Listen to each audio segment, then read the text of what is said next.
You're listening to Last Word Radio, where you get the last word.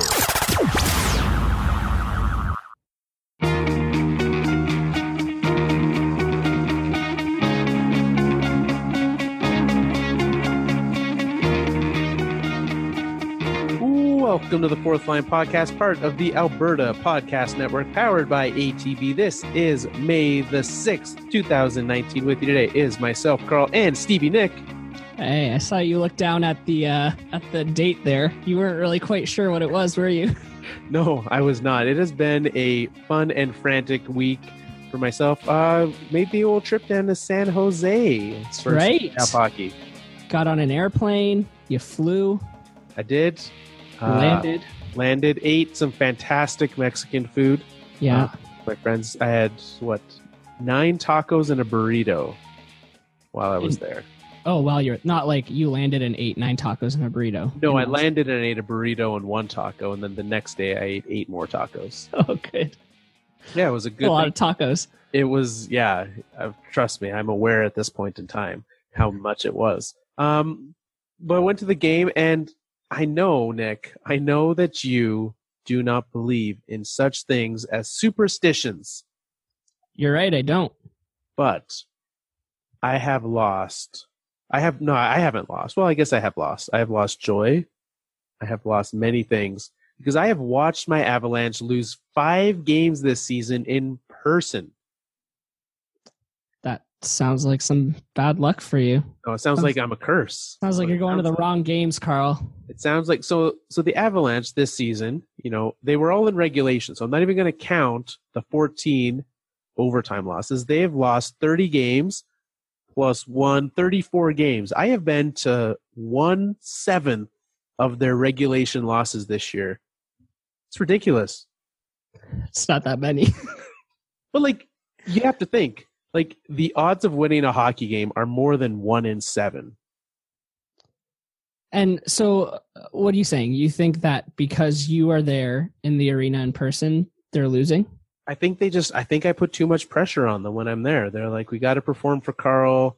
I know there's other fans here, but Carl's a pretty big deal. And they obviously struggle.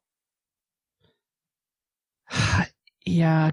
But Carl, I don't think you have anything to do. I know that the Avalanche Twitter account is pretty active with the fans and they like a lot of tweets, but I don't know if they pay that much attention to yours. They do. Yeah, they will even if I subtweet them, they'll reply. Carl, I just don't think how can I put this lightly and nicely? I just don't think they care about you. Wow. That was not light in the slightest. I think what we need to do right now is reevaluate what you mean by the phrase lightly. That was aggressive. I think that they don't notice you. Okay. Is that better? Maybe. I mean, I'm not sitting super close to the ice. But again, I don't want to sit super close because if they know I'm there, then they'll perform even worse. That mustache is hard to miss. It's true. Maybe you're just blinding them. Just they see it. They're like, that mustache is following us around America and Canada. We are losing every time. Well, do you have no superstitions? If the Red Wings were in the playoffs right now, you would just keep doing what you do? Yeah. I really don't. I just fail to see how what T-shirt I wear in Toronto affects the outcome of a game somewhere else in the world.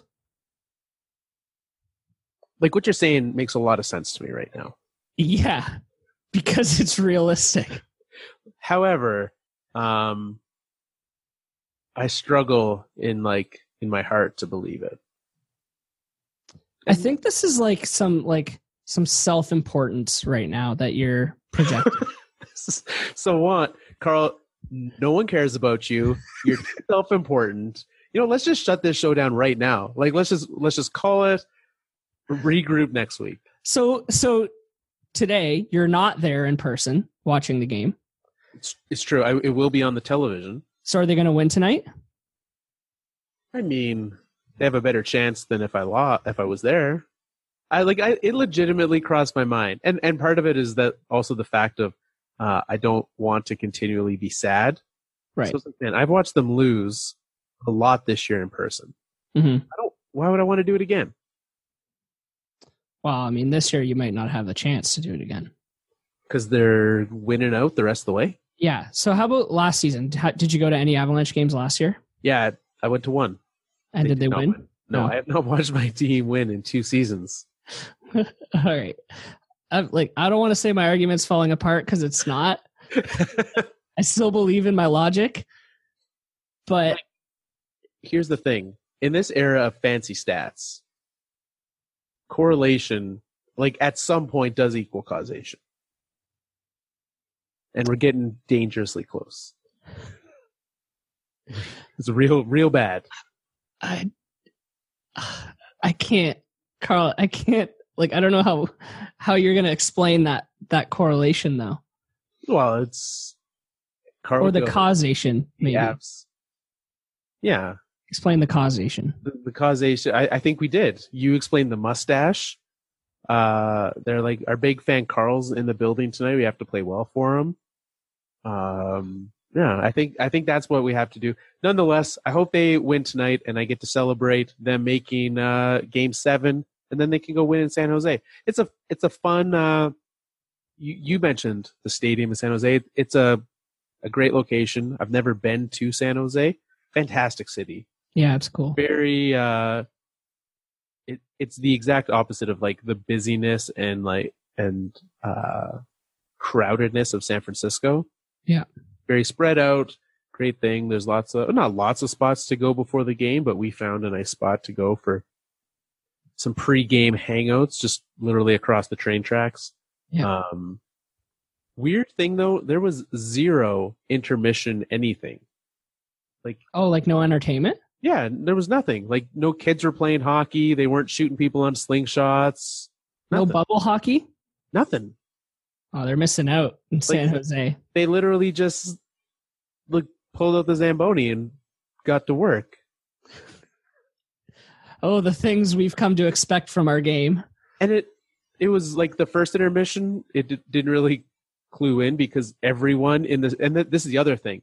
We found out the priorities of San Jose fans because the Warriors game was on at the same time. Mm-hmm. A Warriors game that went to overtime. And I was surrounded by people watching the game on their phones, the Warriors game on their phones. While the hockey game was happening? While the hockey game was happening. Now, some of it happened during the first intermission, which is why I didn't notice it. But yeah, during the game, there was Sharks are going on the power play and everyone's watching the game on their phones, which is weird.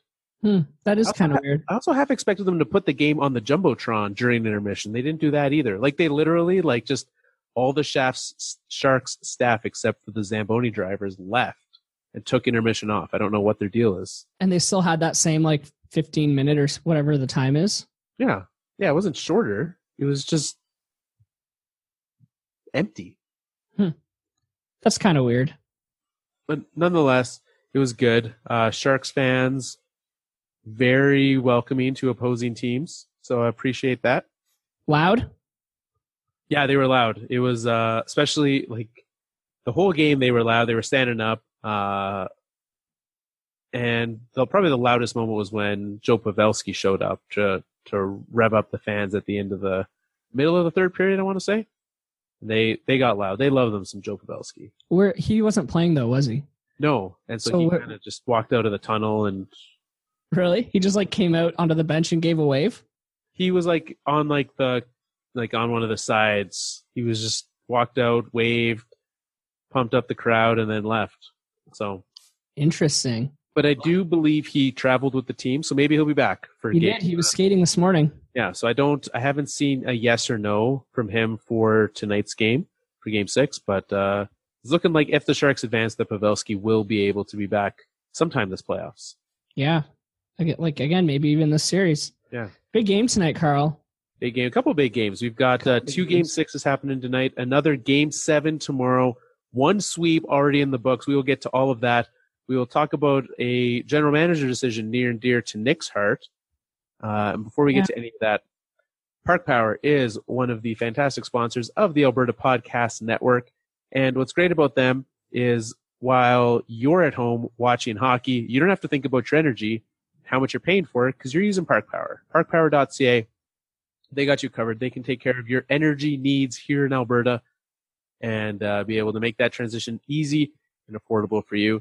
And you should do it. Head on over to parkpower.ca and find out how they can be your energy provider. Where do you want to start, Nick? Do you want to start? We've touched on the Sharks. Let's kind of put that on the back burner for a second. The Sharks and the Avs. We'll get to that. Do you want to start with the series or the big? I guess there have been a couple front office things of note the last couple of days. Do you want to get started with that? Yeah, let's talk about the management stuff, and then we'll talk playoffs. All right. So we've got, we've got Kyle Dubas announced today, not firing Mike Babcock. Shocker. Right? I'm not shocked at all. No, I wouldn't have been entirely surprised if they'd let him go, but they said that they've talked and are coming up with new plans. Do you expect anything different next year, though, or just a little more of the same? I expect a couple different players. I would expect them to tackle the power play a little differently, because I think with the talent that they have on that team, they're not using them good enough on the power play. And, like everything falls under the Mike Babcock umbrella, but Mike Babcock doesn't run the power play. So do you think that means some new assistants coming in, or just getting those assistants to tweak what they're doing? It might mean some new assistants coming in. Apparently, Ottawa is interviewing that DJ guy or whatever his name is, who's an assistant currently. I don't know if he's their power play coach, but that's the thing. Leave it to Ottawa to sign the worst assistant coach from Toronto. Yeah, well, I mean, what more can you expect from the Senators these days? True. So yeah, I expect some things to be different. I mean, I think the other thing that's different is you've got Matthews, Marner, and Nylander. You've got Johnson and Kapanen, all with another year of experience under their belt, and another summer of training. So yeah, I think some things are going to be very different for the Leafs. That's one thing that I think is lost on a lot of people, is they say, like, yes, the roster will be different next year. There will be some players and some roles on this team that have worse players at them, for sure, right? Like, you are not going to, if Jake Gardiner leaves, I would say, as much as he might get, or he does get ridiculed by the fan base, Jake Gardiner is a good defenseman, one that I would love to have on the Avalanche. I mean, yeah, he'd probably be for like sure. our fifth best defenseman at this rate, but that's fine. Jake Gardiner can come be our fifth best defenseman. The thing about Jake Gardiner is every time he makes a mistake, it's a really big mistake, and then it's amplified. But he doesn't get, like, the good things he does, I think, are so small that people don't really point them out. He does a lot of good. It just doesn't get called out as much as the bad stuff that he does. For sure. Yeah, no. And I say fifth best, but he would be, that's probably not actually true. I don't know where he would slot on the Avalanche. I would be quite happy to pay him in the range of what he's going to be getting, though. Yeah. And so you have him. You're not going to be replacing him with anyone better. So positions like that, but a lot of people are like, well, great, same coach, worse roster. How are we going to get past Boston next year? But what you said, right? Having that extra experience from some of those guys, you forget that, Austin Matthews has been in this league for 3 seasons. Like, Mitch Marner has been in this league for 3 seasons. These are not guys with robust playoff experience. These are not guys who have hit their peak in any way. And so whether it be, and I don't even know if playoff experience is the way to frame it, but they're not the best players they will be. If Austin Matthews is the best he will be, you are foolish for signing him to such a long contract. Just let him walk, right? Yeah. We got the best out of him for cheap. Let him go. No, he's going to keep getting better. There are no players worth paying any amount that have their best season at 21. Yeah, for sure. And the thing is, like, repetition breeds confidence. So the more seasons these guys get under their belt, the more confident they become as NHL players and NHL regulars. And they start to know what to expect of other players, and they start to know what to expect of other coaches and goalies. And they're just going to keep getting better. And Do you think Tampa Bay is as good as they are next year? No. So who knows what's going to happen in the top 3 of the standings? Yeah, for sure. And I'm with you. Repetition breeds confidence. That's why I repeatedly go and watch the Avalanche lose. It builds that confidence in the team that eventually we're going to be able to do it. Just keep going, Carl. You'll see a victory one day. You know what? I almost believe you. But the bigger news, other than Babcock staying, the much bigger news was that Edmonton has found their general manager, and it is not Keith Gretzky. It is former Detroit Red Wings general manager and vice president of hockey operations for 2 whole weeks, Ken Holland. That's right. Edmonton went fishing. And they had a couple nibbles, but they were like, you know what? These fish aren't big enough. So they threw a check worth $25 million on that hook, and they threw it into a very specific lake. And they reeled him in. Lake Michigan. Lake Michigan. A great lake. Ooh. So a lot of Edmonton people are quite negative about everything. You may have noticed this. Yeah. They're a broken fan base. Can you blame them? No, I give them all the credit. Oh, not credit, but yeah, no, I don't blame them. Like how can you trust any decision this ownership team makes? And we talked, when Yzerman signed, you said Ken Holland was very good, but he was best before the salary cap era. Yeah, he was. I mean, that's when he had the most success on the ice. Absolutely. Is there anything that you can say to give Oilers fans a moderate amount of joy right now? Yes. Ken Holland, for many years, was tasked with making the playoffs. After their 2008 and 2009 runs, it was all about keeping the playoff streak alive. Once they missed the playoffs and he got the green light from the ownership team to go ahead and start a rebuild, don't worry about making the playoffs, just set us up for the future, he has made all the right moves. He has. The bad contracts have stopped, except for maybe Trevor Daley, but again, that's a short bad contract. It's not a terrible contract. Yeah. Bad contracts have stopped. The RFA negotiations, he's always been good with RFA negotiations, but the extensions he signed guys like Larkin, Mantha, Bertuzzi to are very, very good deals. Every trade he made has been a win for Detroit, in my opinion. Can you give us some examples so that Edmonton can have an idea of what kind of deals he's made? Yeah, the best by far has been trading Tomas Tatar to the Vegas Golden Knights at the deadline last year. For the return was a first, a second, and a third round pick. And he turned around and turned that first round pick, which was 30th overall, into Joe Veleno, which is going to turn out to be an absolute steal in that draft. Fantastic deal. When Pavel Datsyuk walked away from the team, he turned around, traded his cap hit and a first round pick for a first round pick and 2 seconds. So he traded back 2 spots because Arizona wanted their guy. And he turned those 2 picks he got back for Dennis Cholowski and Filip Hronek, 2 defensemen who are looking like studs who are going to make the team next year.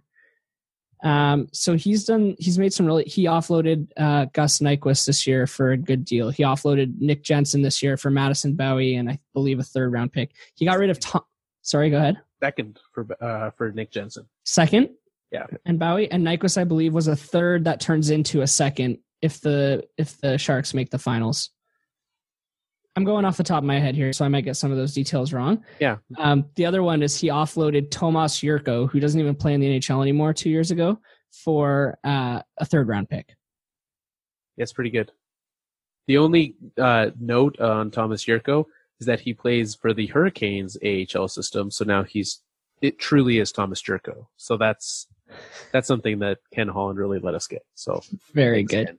Very good. Yeah, these are all deals that are very good. And so, it's not like when they brought in Peter Chiarelli and you're like, well, what kind of trades they made? Oh, well, there was that terrible Tyler Seguin deal.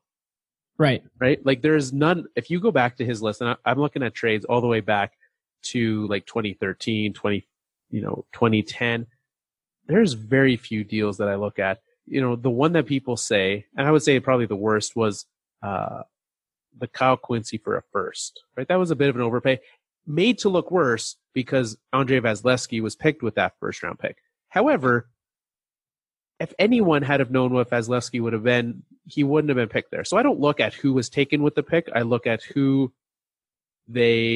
what they actually gave up. And genuinely, and that trade was over 8 years ago. Over 6 years ago. That was 2012 at the deadline. Yeah. One bad trade in a decade, sign me up for sure. Yeah. He's pretty good with trades. I think like where he starts to get scary is with the contract negotiations. But even still, so you go back and we can remember the year that Franz Nielsen signed, right? I think we can all agree. Not a good contract. Nope.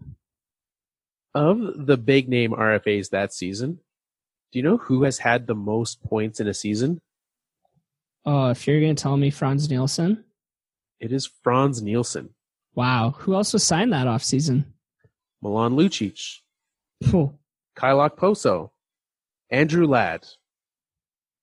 David Backes. Huh. So has more points than Kyle Okposo? He's got his high was 41 his first year, 41, 33, 35. Wow. Since they've come. So even if you look at that in the vacuum, if you were spending that off season, Ken Holland made the best signing. Yeah.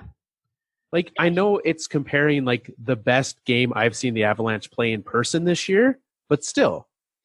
It was a good deal. The problem is the length of it.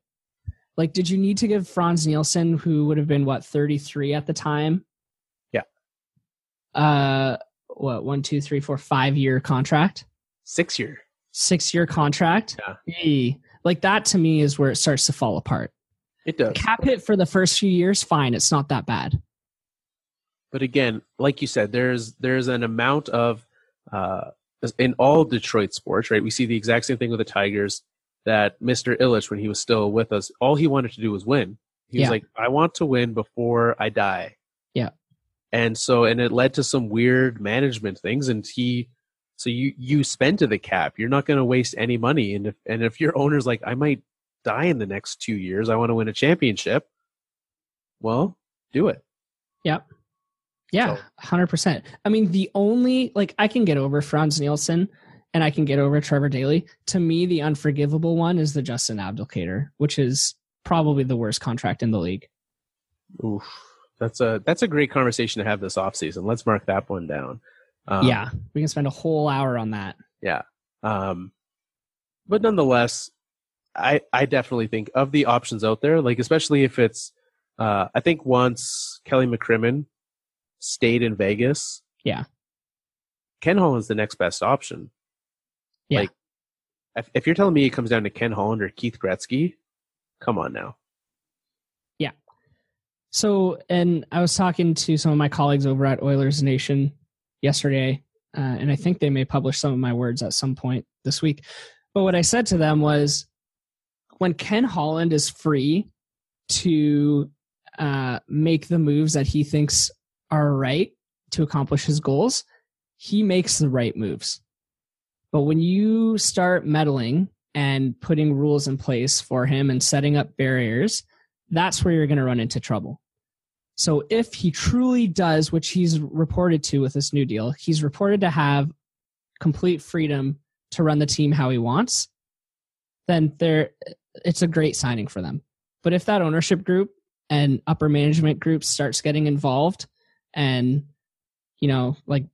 setting up blockades for him and blabbering to the media, which is another thing I think he's going to put an end to, then how can anyone succeed there? Yeah, absolutely. And like you said, he has had a good experience of, the Oilers are and are not a rebuild at the same time, but he has experience parting ways with unnecessary pieces for future assets. Yeah, when needed to. A strong scouting background for him. I know it's been some years since he was. That's the case. Anyone he's bringing with him from Detroit to Edmonton? Because I know Yzerman's bringing some folks from Tampa to Detroit. Yeah, so there's There was early reports that if Holland went, this was before he signed, that he'd be bringing Tyler Wright, who's currently the Red Wings director of amateur scouting, so he runs the draft for them, that he'd be bringing Tyler Wright with him. I haven't seen anything since he signed that said that's happening, but that one wouldn't surprise me. And that would obviously be a big piece because, they're looking at approximately the same draft order or draft spots for this year too. So you bring him over ahead of late June, and that's a fantastic get for them. Yeah. It's kind of crazy to me that teams can start poaching managers from other teams like with just over a month before the draft. Yeah, it is a little weird. I was a little shocked. One of the Avs players, Sven Andrighetto, has already announced that he's signing with the KHL next year. I'm like, dude, you're still playing hockey. Like, slow your roll a little bit. You're still playing for the Avalanche. But you know what? Good on him. He's got a role in the K. So, yeah, whatever works. Well, let's get to some of the hockey that's been happening on the ice. Like I said, 4 series, 3 still left at this point in time on Monday night. 2 of them could end tonight. I'm obviously open for at least one Game 7, but a double Game 7 on Wednesday would be fantastic. Absolutely. That last one was worth staying up for. The last double Game 7. So the last double Game 7. If I'm not mistaken, that was the Sharks' comeback against the Knights. Oh yeah, and I did not stay up for that one. Yeah. So don't make that mistake. Wednesday, Nick, you're gonna, pre-order your coffee for Thursday morning and pick it up on the way into work. Oh boy, you're gonna need it. Yeah, assuming we get that far, Carl. Assuming we get that far, yeah. My assumption works off the premise that the Avalanche are playing the Sharks in San Jose that night. Nonetheless, the Carolina Hurricanes made the New York Islanders the first team to sweep the first round and get swept in the second round since the 1993 Buffalo Sabres, which is great company to be in. And who swept those Sabres? Is it the Canadiens? I believe so, yeah. And I would say that this team is a little different. I mean, than the Montreal Canadiens in 93. They did pretty well for themselves. I look at this series and I see the Islanders were who we thought they would be. Right? A team that can't score and that has to rely on Robin Lehner, who he was fantastic. He was as good as he needed to be. Mm-hmm. The fact that there was question marks, like even coaching staff would not say, oh yeah, Robin's our guy. The fact that Thomas Greiss almost played Game 4 is foolish. Like, come on. Yeah, 100% agree. And so change of goalie was not going to change the outcome. No, and we saw once he did actually get some time, didn't go well for him. Yeah. Shockingly, Robin Lehner, a lot better. Yeah, oh, yeah. But you come up with, I think we all knew Curtis McElhinney was exactly what the Hurricanes needed to sweep this series. That's like, when you say that, like, the Islanders can't score, it's funny when you think about the goalies that they're up against in that series. Right. Like, they made Matt Murray look foolish. And then they looked like Bush League against Peter Mrazek and Curtis McElhinney. It's kind of funny. Yeah. Oh, it is. But for sure, that's what we had in that round. Islanders just a struggle, and we talked. When they moved on against the Penguins, we talked about some of what they have waiting for them. So if you want, go back, listen to that episode. I don't think we should dive into that. But what do you feel about the Hurricanes? They're going to be playing either the Jackets or the Bruins, coming off a sweep. Are they the real deal? Because I know what Nick's going to say about this, but you do know what I'm going to say? Yeah, because here's my theory. Okay. So 2 years ago, I was on the Washington Capitals bandwagon. Yeah. Then I got off. You did. Jumped on the Hurricanes bandwagon. The season after I jumped off, Capitals won the Cup. I jumped off the Hurricanes bandwagon this season. I said, you know what? I don't need a bandwagon team. Carolina Hurricanes, 8 wins away. So you think the Hurricanes can beat the Boston Bruins? I think that I have pretty strong sense of my powers here, Nick, that I can sway bandwagon teams to Stanley Cups and my team to losses. That is quite a lot of power, Carl. Yeah, I know. If only you were using it for actual good.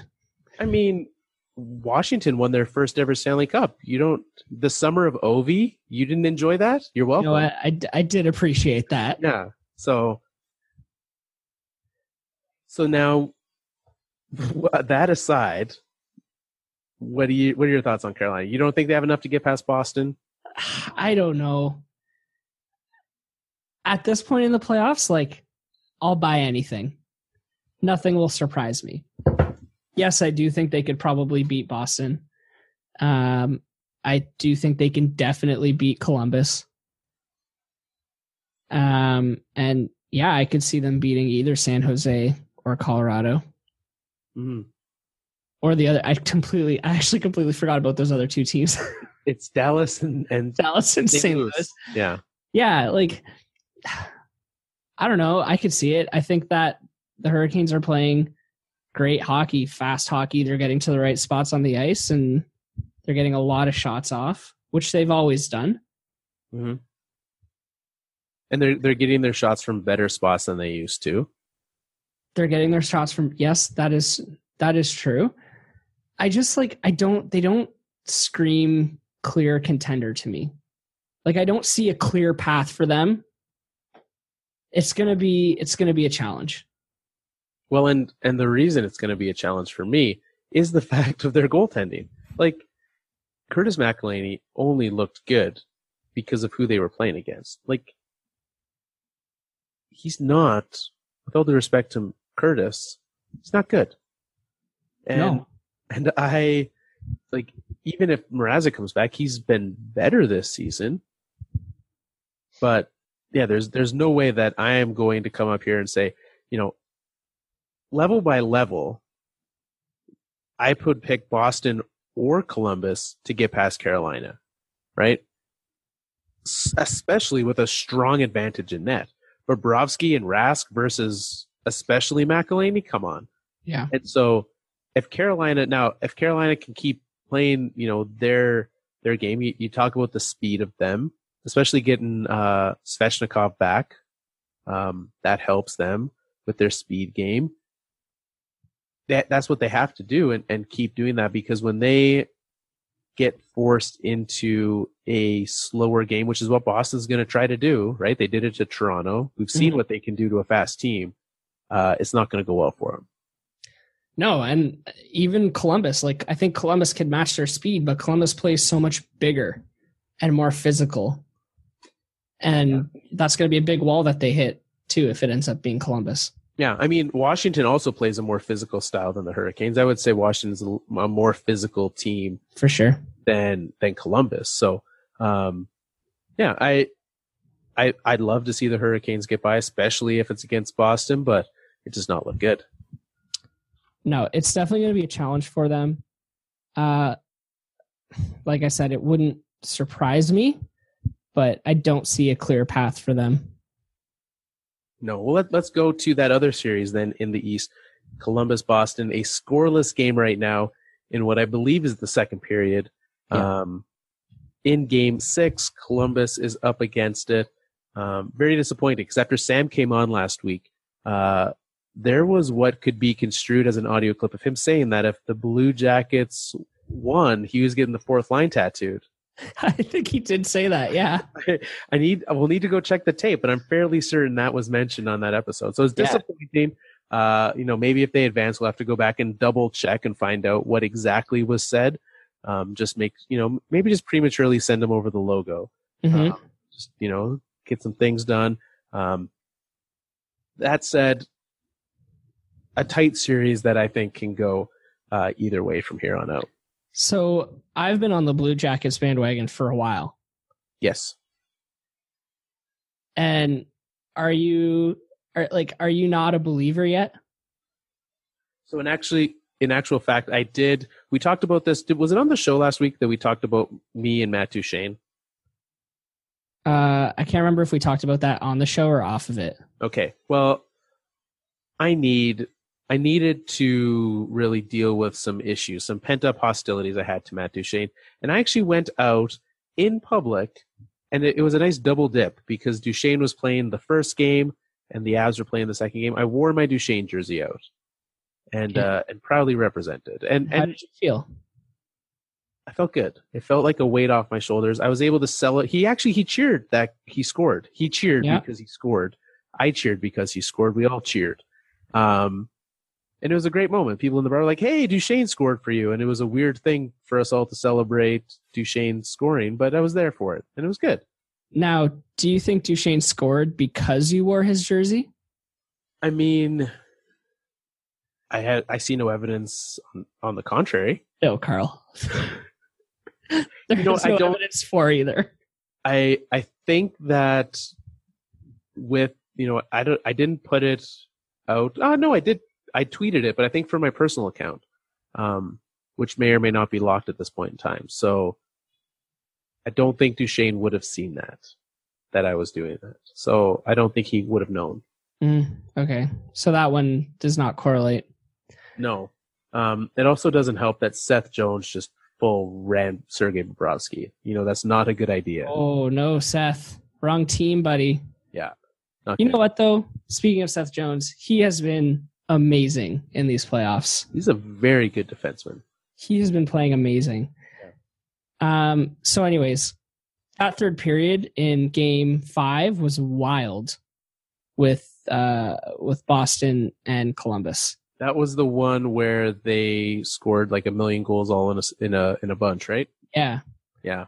Yeah. Ended up tying the game, and then Boston scored in the last few minutes to take the lead back. Yeah. And I thought that Bobrovsky needed to be better in that game. He felt very defeated. His body language was kind of negative and down on himself. I thought he let in a couple goals that he shouldn't have. But other than that, I thought the Blue Jackets as a team played really well. And they could have won that game. Yeah, they for sure could have. And likewise with this game, there's not been very many. I'm trying to think back, and I could be wrong. I don't think there's been a game that Columbus or Boston has really been out of. Like, when you talk about a close series, this is as close as it gets. They're surprisingly even, right? Yeah. And for playing their separate styles, Columbus definitely is holding their own. Bobrovsky has helped them out when needed, but man, it's been fun.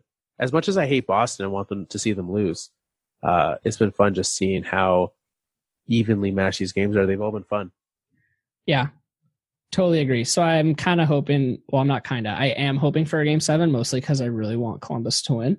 Yeah, you want to see Nick Foligno score the OT game 7 winner. Oh, man. He's had some real good chances, too. Yes, he's had a good playoff. He's had me off the couch cheering his name. Nice. How does it feel jumping off the couch, yelling your own name? Great. Because I did that. Carl Soderberg had a break, like not a full break, but like a partial break in the game that I was at. And I just started yelling, Carl! To which the people I was with, who were not huge hockey fans, just wondered what I was doing, not knowing that there was a man named Carl on the team. Did you ever watch The Walking Dead, Carl? Yep. Okay. So there's a moment in season 3 where Rick, the main sheriff character, comes out and finds his young son, Carl, crying in the courtyard of the prison. And he just screams his name over and over again. And that's how I picture you screaming your own name. It's true. Yeah. Although because that's the scene where he says it like Coral. Coral! Coral! Coral! Yeah. There's a button. I'll tweet it. You just push it and he screams it. Yeah. I mean, it's pretty good. There's also my second, more favorite than that. Probably my favorite celebrity internet. Carl is the llamas with hats. If you're well versed with that, there is a cartoon of llamas wearing hats, and one of them is quite, just watch it. Because it's not something that I can describe accurately. It's a little bit messed up. But anyways, one of them's name is Carl. And he has some issues. So, that's one that I have been made aware of as well. Anyways, let's head out west. Do you want to start with the series you forgot was happening? Yeah, might as well. All right. Columbus, Dallas. Nope. St. Louis, Dallas. We care about this series a lot here. I can't bring myself to care about this series. And I know the hockey's good. I just can't bring myself to watch it. The hockey has been very good, yeah. It's probably the most even series of the second round, right? Yeah, I would say. Like last night's game was not very much of the even. But that was also that was the first game that Bishop was not good. He ended up getting pulled in that game. And I felt like that was all that St. Louis needs to take it to the next level. But yeah, even looking at I think it was in game 4, I was sitting there and I was like, man, I can't even figure out who's up in this series because it's so even. I just assumed that it would be tied, even though that was impossible. Yeah. Yeah, it's kind of intriguing in that way. And I have to say the Blues are a much better team than I ever gave them credit for. Yeah. So good for them. I mean, being bottom of the league at New Year's will do that to a team, right? Yeah. We all just write them off.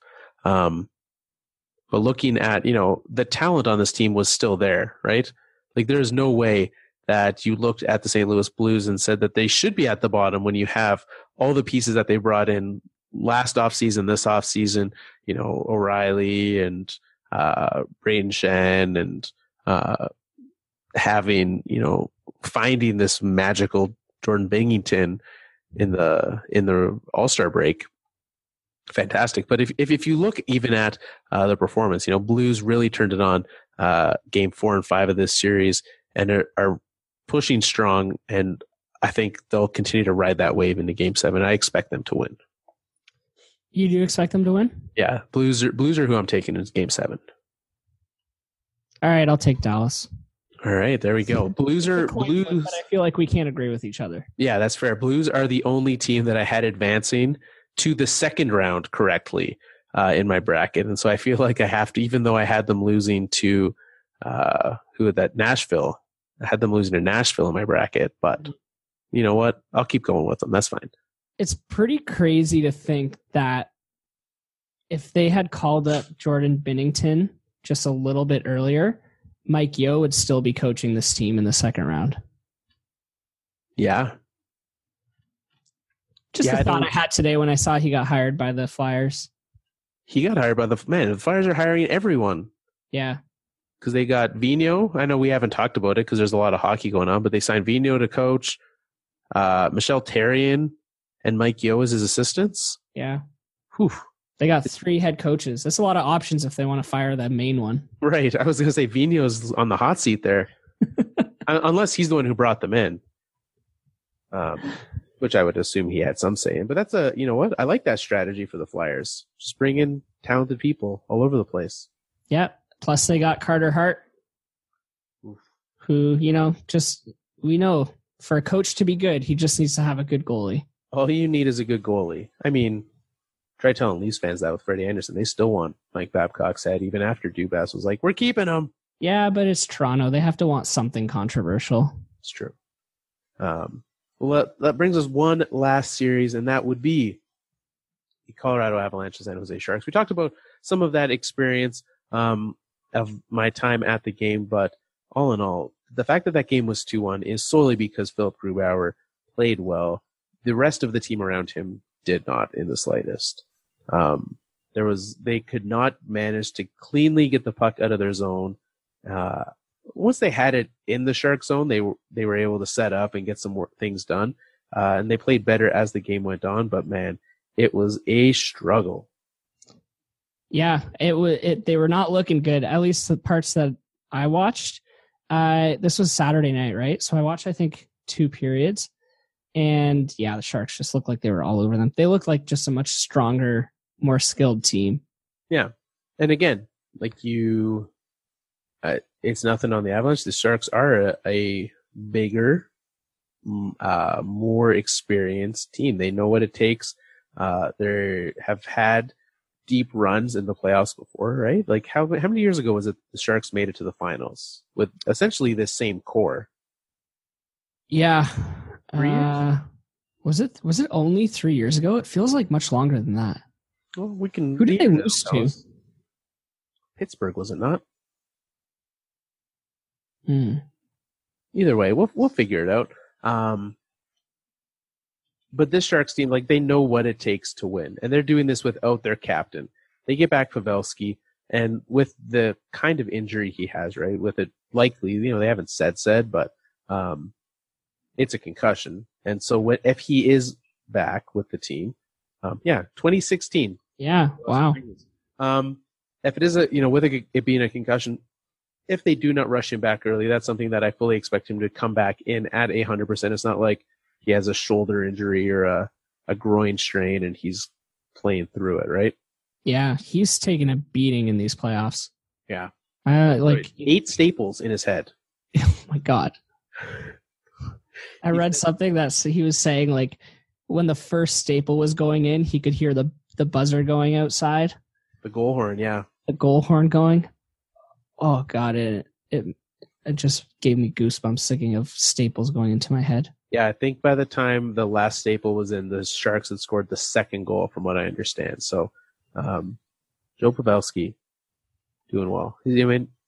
And I fully expect him to be back and them to do well. I would honestly be surprised if the Sharks didn't close it out tonight, and that's not just me being pessimistic. They're a better team, and that last game was kind of one of those just kicking in the door. And if Grubauer plays like he did last game, the Avs can do it, but I saw nothing that says that I expect them to come in full force and be able to manage the puck well enough.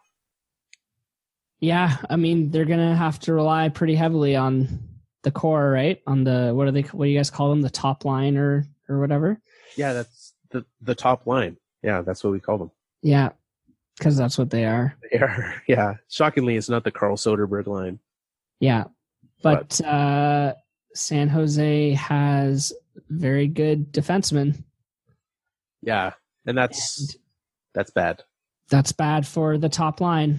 Yeah, and looking at the Avalanche into the future, I very much can see them becoming a Sharks-esque team, right? I don't see anyone that really can hold the Burns role on that team. Like, we would need the only one who could maybe is like if Nikita Zadorov gained some sort of offensive talent, and I don't see that happening. And so it's going to be a lot of other players, but some strong defensemen there, and they are fun to watch for sure. But we saw some pairings being flipped around, and but one of our top 4 defensemen, he's playing his 10th playoff game right now. He's going to get better. He's one of the most noticeable players on the ice too. Yeah, he's fun to watch. Yeah, well, he's fast. He's got the same way that when Sam Girard came into the league last year and he came over to Denver, everyone was like, "Look at him! He's like spinning and doing his twisty twirls everywhere." And now we've got 2 of them doing that. And what I like is the fact that Coach Bednar now has that experience, because Girard had quite the slump this year. And he has that experience to say, all right, here's how you need to tweak your game, the changes you need to make to play that same role. If you want to be a Girard-esque type guy, and I think Makar can be better than that. He's got a bit more size to him. And so he knows what it'll take to become that and to avoid some of those pitfalls that they had to work through with Sam. Yeah. I have a question for you, Carl, changing gears a little bit. All right. Where is Semyon Varlamov? He's firmly on the bench. Is he not good? I thought he was he not their starter for most of the year? He was, yeah. But for I would say about half the season, in the same way that Philip Grubauer stole the job from Braden Holtby last year entering the playoffs. Mm-hmm. He did it this year, except he was good. And so he kept the job. I'm not surprised that Varlamov wasn't the starter for the playoffs. Obviously, it's not a bad choice, right? You make the second round. Grubauer's played fantastic. Win a couple games. Yeah, he's won a couple. He's been the reason they've been in some of these games. But Bednar was very much in favor of giving the hot hand, right? He would give these guys about 3 or 4 game stretches to kind of steal the job. Was his MO for a lot of it. And Grubauer did. And, they kept winning, and they're like, well, we're not changing our goalie. We keep winning. That's something you can be superstitious about. If you keep winning, don't switch your goalie. That's smart. I mean, I don't know if that's superstition, though. That's the fact-based decision-making. The goalie's playing well. He has good stats. Well, you keep playing him. So those are stats that we can buy into. Just wanted to make sure. Yes. Okay. Like actual stats. Okay. Good. I'm learning, Nick. I'm trying. Yeah. Okay, good. Yeah, no. And Varley, he's a free agent after this season. And so looking into next year for him, this is back-to-back years the Avs have made the playoffs, and he has not been the goaltender, right? Last year he was hurt, and we decided Jonathan Bernier was our goaltender of choice for the playoffs. Yeah, he's not very good, though. No. Somehow won some games in that series. I mean, if Curtis McElhinney can do it, Jonathan Bernier can. Who did they play last year again? Nashville. Oh, yeah. Would they lose like 4-1? I think it was in 6. It was 6. Okay. Yeah. Which is still pretty impressive, but that roster with Jonathan Bernier to 4-6, I don't even know why we gave Nashville any credit this year. But, yeah. Probably because of what they did after that fact. Nonetheless, I would not be surprised if Varlamov left after the season, but I wouldn't put it past him. He's a big fan of the city of Denver. He's been through a lot of things there, and I wouldn't be surprised to see him stick with the organization. Cool. I was just curious. Yeah. Not a big follower of the Avs, so yeah. I mean, he's gonna wondering be where he was. He'll get paid medium or whatever goaltenders get paid, which isn't very much. So it'll be fine. Let us see. So we've covered all the series. Is there anything else in the playoffs that you are thinking that you wish to touch on? What'd you think about the off the net goal, off the mesh? Ooh, this is what. So I've seen a lot of people wanting every goal to be reviewed, or I've seen some people that's not the approach we should be taking. Mm-hmm. So like most of them will be super quick. I don't trust the NHL to be able to be super quick for these reviews. This one's pretty black and white, though. Right, and that said, though, I think that you should be able to challenge anything. Like the coaches should be able to? Yeah, if like you can have an offside challenge, put that same rule that you have for offsides. You lose it. If you're wrong, you get the delay a game penalty. Let them challenge anything. Who cares? Get it right. Like if you're going to let them challenge an offside and spend 15 minutes to figure out if that guy's skate was on the ice or off the ice because you don't have an actual camera that can show it, try to get anything right. Like don't just say, well, we'll just figure it out as we go. No, just anything. Goal interference, you can challenge that. You can review it. Why can't you challenge a puck going out of the ice? Because they shouldn't have to waste their challenge on it. The puck was out of play. It should be called dead. Well, in a perfect world, yes. In a perfect world, they get offside right. In a perfect world, they get all of this right, though. Yeah, fine. But this isn't like... I think the offside reviews are dumb, too. But this is something that, look, the NHL has a situation room with like 50 screens in it and how many dozens of people watching these games. That's a pretty clear call for you to call down to the guy and the old dudes who sit in the penalty box and get that one right. And that's one thing that I think would work well is to just call in and be like, nope, you messed up. Fix it. Yeah. And that's not a judgment call. That's not making a judgment call on the rules on what is and isn't a penalty. Yeah. That's just looking at it and saying, oh, it was out. Yeah. The puck was out of bounds. Yeah. Yeah, I definitely think that should have been a thing. Whether it be the NHL going and calling it back or being able to challenge that in game, both of them are going to slow it down, but both of them are things that I think there's no reason for us to have that conversation, right? Yeah. Yeah, agreed. Yeah, for sure. One other big piece of news that happened in the world of hockey this week is, and we've talked a moderate amount of late on the state of women's hockey. Well, 200 professional women's hockey players went on strike this week, saying that they're fighting for fair pay. Which, when you look at the fact of what they're making, some of them in the range of approximately $2,000 a season. It's hard to argue against that. Yeah. And like, good for them. These are players who were playing in the now defunct CWHL, but they're also players who are currently playing in the NWHL in the US. So yeah, like a lot, and most of the best of them. Yeah. So this is a big thing for you to step away from doing that thing that you love and that you've been training your whole life for. You're basically, doing it for other players and for the future of the game with no guarantees of benefits for yourself. So I think it's pretty admirable what they're doing. And I think there's a very good chance that they force some change. Yeah, well, and certainly there is an amount of the leagues needing to get themselves in order, because the leagues can't pay more than what they have for money, right? Yeah. I think we can all sit here and agree that they should be paid more than $2,000. Yeah. But the leagues need to be able to have a revenue system and a structure and a way of creating revenue that allows them to pay more than that. Because we saw, the NWHL folded, and you start to look back retroactively to some of their moves, and you think, yeah, sure, it's very nice of you to want to grow the game in China, but you also should focus on growing your league, and maybe leave it up to the NHL to put a team in China first. Yeah. Or the K, who's done it, right? It's fantastic to want that. But trying to find things that create a stable league so that the players who are a part of it can, and I know that they want to have a living wage from it. And that's fantastic. I don't think any of us are sitting here saying that they shouldn't be able to get that. But we also have to have a league first that can sustain that for those players.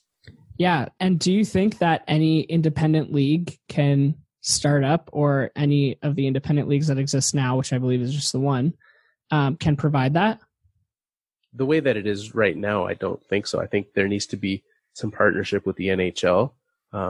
Has to be. In the same way that, we see the WNBA being able to, and I know they're having a big situation on their hands, because owners are taking 80% of revenue in the WNBA, which is quite a bit.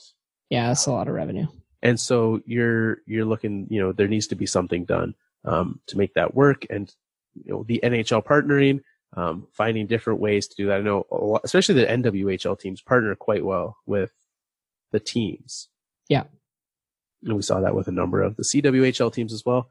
But just we need something more encompassing to make that happen. And obviously right now it's easy to say, well, let's grow a bunch, bring in these CWHL players, maybe just having one league. Obviously there are a lot of women, and there are some who will lose spots because of this. Yeah. But again, if you're on strike for the greater good of the game, we need to try to build this in a way that is sustainable so that it can continue on into the future. Yeah. Because I think that's what we all want. There's no one sitting here. Well, there are people, but we don't care what they have to say. We're not sitting here saying that we just want it to work right now. We want it to last so that generations down the road, that's something that, there are fantastic women's hockey players that we can watch. Yep. The on ice product is great. It really is. It's good hockey. Yeah. I mean, it's a different product than the NHL, but there's a lot of different products that are out there that we can be a part of. So, yeah. So just they need to figure out how to make it sustainable now. Yeah. And if it takes a strike, it takes a strike. There's not a lot of players who would sacrifice their legacy and their roles for that. And I appreciate them for doing that. Yeah. Agreed. Well, let's wrap up this show by reminding folks about the Alberta Podcast Network, which is a great place to go for your podcast, especially podcasts in and around Alberta. And there is a brand new show that I want to bring to your attention, Nick, because it is one that, I see these podcasts out there all the time. And this podcast has had many various iterations throughout the years, different segments, different hosts, different things, different offshoot shows. Like is it this show? One that shall not be named. But there's one that I thought, man, I wish I'd come up with that before. And it's similar to something we do with their Patreon. And it is called the Eat More Barbecue Podcast. Oh, which is sounds like something we'd like. Which sounds like something that 100% should be a segment on this show. And if it is, we would go and we would talk to Ryan Sanderson. And he talks about barbecue culture in Alberta, which is a great thing. I know barbecue's a big thing. I've never thought about barbecue culture, but that is a new show to the Alberta Podcast Network. Head to eatmorebarbecue.ca where you can find out more. He talks to barbecue and pitmasters all across Alberta, and you can learn more about that. So if you're hungry, summer's almost here. It's time to fire up the grill. We need to make that happen. I'm ready for barbecue season, Carl. Very, very ready. I mean, it snowed here again this weekend, so delayed. It's terrible. In due time. You can also find us at fourthlinepodcast.com, at Twitter, at Fourth Line Podcast, where you can play high sticking. Big news for the end of round 2 high sticking. Mike Laybourne said, you know what? I've won plenty. He won the last round of high stick. He says, I've won a lot. Let's pay it forward. We're handing out 2 prizes instead of giving him one. 2 prizes for round 2. So that's going to be fun. There's only 3 more games left at most after tonight by the time the show comes out. So head over there, pick who you think is going to win each game of the Stanley Cup playoffs and the score of that game. And then you could be winning a puck, which I usually have on my table, but it's gone missing, or a coaster, which is right here underneath my mug. Oh, weird. My puck went missing too. Oh, there it is. Found it. Well, they're bouncy. They could have just bounced away. Who knows? Yeah. Nonetheless, do that on Twitter, facebook.com/the Fourth Line Podcast.